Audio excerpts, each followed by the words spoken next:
Welcome friends. বেতন commission নিয়ে সমস্ত রাজ্য সরকারকে চিঠি, কেন্দ্রের তরফে চিঠি বেতন কমিশন নিয়ে। কিন্তু কেন এই চিঠি কেন্দ্রীয় সরকার সমস্ত রাজ্য সরকারকে দিল বেতন কমিশন নিয়ে? অবশ্যই ভিডিওটি দেখে রাখুন।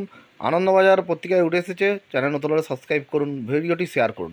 দেখুন কি বলা হচ্ছে। অষ্টম পে কমিশন চালু করতে চায় কেন্দ্রীয় সরকার। সম্প্রতি এ বিষয়ে সব রাজ্যের মুখ্য সচিবদের চিঠি পাঠিয়েছে কেন্দ্রীয় কর্মীবর্গ, জনসমস্যা এবং পেনশন মন্ত্রকের অধীন কর্মীবর্গ এবং প্রশিক্ষণ বিভাগ।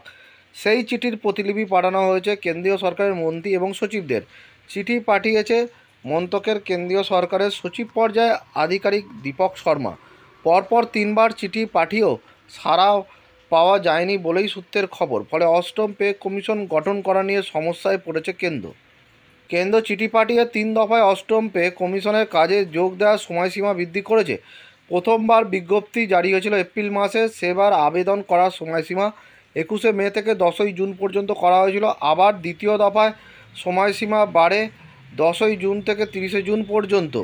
আর এবার সময়সীমা তৃতীয়বারের জন্য দীর্ঘায়িত হয়েছে, 30শে জুন থেকে 31শে জুলাই পর্যন্ত বাড়ানো হয়েছে। কেন্দ্রীয় সরকারের বারবার এহেন সময়সীমা বৃদ্ধির কারণ প্রসঙ্গে পশ্চিমবঙ্গে কর্মরত এক আধিকারিক মনে করছে, রাজ্য সরকার কিংবা কেন্দ্রীয় মন্ত্রীদের কাছে কর্মরত উচ্চ পর্যায়ের কেন্দ্রীয় সরকারের আধিকারিকরাই কেবলমাত্র এই কাজে যোগদান করতে পারেন।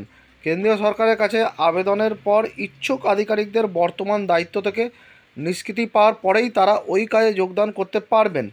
তার আরও বক্তব্য, এক্ষেত্রে আবেদনের পাশাপাশি বর্তমান পরিস্থিতি থেকেও আধিকারিকদের অব্যাহতি পেতে হবে। মনে হচ্ছে কোনো আধিকারিক এখনও পর্যন্ত এই পদে কাজের জন্য আবেদন না করায় সরকার পক্ষকে বারবার রাজ্য ও কেন্দ্রীয় সরকারের মন্ত্রী এবং সচিবদের চিঠি পাঠাচ্ছে। উল্লেখ্য, অষ্টম পে কমিশনে মোট কেন্দ্রীয় সরকারের 4 জন আধিকারিক নিয়োগ করতে হবে। অথচ পে কমিশন চালু করার সময়সীমা আগামী 2026 সালের 1 জানুয়ারি। এক্ষেত্রে এখনও আধিকারিক নিয়োগ না হয় অষ্টম পে কমিশন আদৌ নির্দিষ্ট সময়ে চালু করা সম্ভব হবে কিনা সে বিষয়ে দ্বন্দ্বে কেন্দ্রীয় সরকারি কর্মচারীরা। দেখলেন যে কী জন্য কেন্দ্রীয় সরকারের পক্ষ থেকে সমস্ত রাজ্যের মুখ্য সচিবদের কাছে চিঠি পাঠানো হচ্ছে। অষ্টম বেতন কমিশন ঘোষণা হয়েছে কিন্তু এখনও গঠন হয়নি, সেখানে কর্মী অফিসারের প্রয়োজন। ফলে বারবার বিজ্ঞপ্তি দিয়েও পাওয়া যাচ্ছে না। সেখানে ডেপুটেশন ভিত্তিতে পদে নিয়োগ করা হচ্ছে। সেখানে কেন্দ্রীয় সরকারের হোক বা রাজ্য সরকারের কর্মী অফিসাররা কিন্তু যোগদান করতে পারবেন, কিন্তু এখনও পর্যন্ত সেটা না পাওয়া যায়। ফলে বারবার কিন্তু এই সময়সীমা বৃদ্ধি করতে হচ্ছে। আর সেই জন্যই চিঠি যাচ্ছে কেন্দ্র সহ রাজ্যের বিভিন্ন দপ্তরে। ধন্যবাদ।